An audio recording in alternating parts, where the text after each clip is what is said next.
In this video we're going to look at how to restrict search results by making a field required.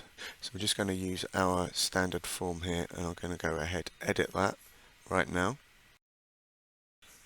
Number 4, edit, and we're going to put name is required here. Okay, if a user sees this form without name required, it will get an error if it tries to search on something else without that, but a user won't see this because you'll have already set it, obviously. So let's just add London, we'll submit that. We should get an error saying name is required. There we go, name. So let's refresh that, and there we go, we can't submit without that field being entered. So I'm going to put John again.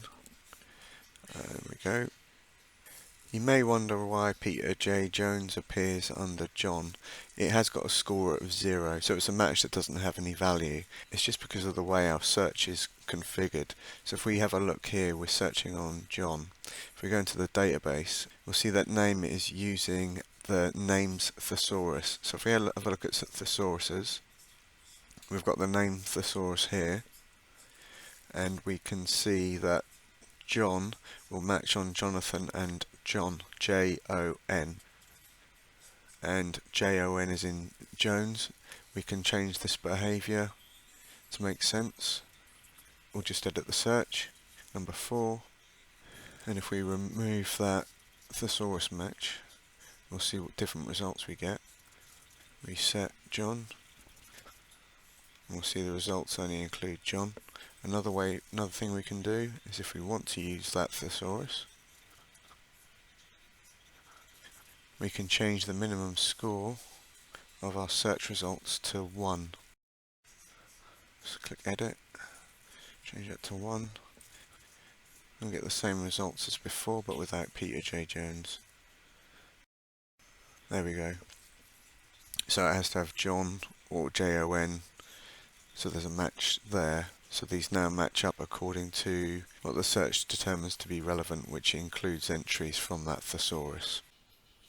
If we search on more than one field, let's do that quickly, London, we will see that our results don't necessarily contain John. They will contain other names as well, because it matches on location as well as name. We can change this behaviour so all the Johns with a location show up first. So let's do that by changing the weighting of the field. So we'll go and we'll change this weighting, and we'll say this is 10,000. That will do. Let's just check what region is. Region is 500. I'm going to lower that to 50. That will do. And let's look at the different behaviour with exactly the same search. John London. I'll submit that. And then we get all of the Johns appearing first, and then other people who match on the region. So Anna's a perfect match for London, so she just gets 10 times 50. We get lower scores the further out someone is from London. If we want to ensure all of our contacts match the name, we can set the restricted checkbox for that field. So let's do that. So we're in the search for, which is also called database 4, and we're going to change, I'm going to edit this, and we're going to click restrict by this field, and this will mean everything must contain John, or anything which matches with John in the thesaurus.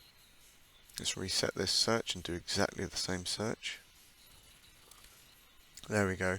Then we can change the behaviour, so the filter, which is the region, will be prioritised a lot more logically. So we can actually swap these weightings. So we'll put this to 50. And we're going to put this to 10,000. Let's reset and run this again.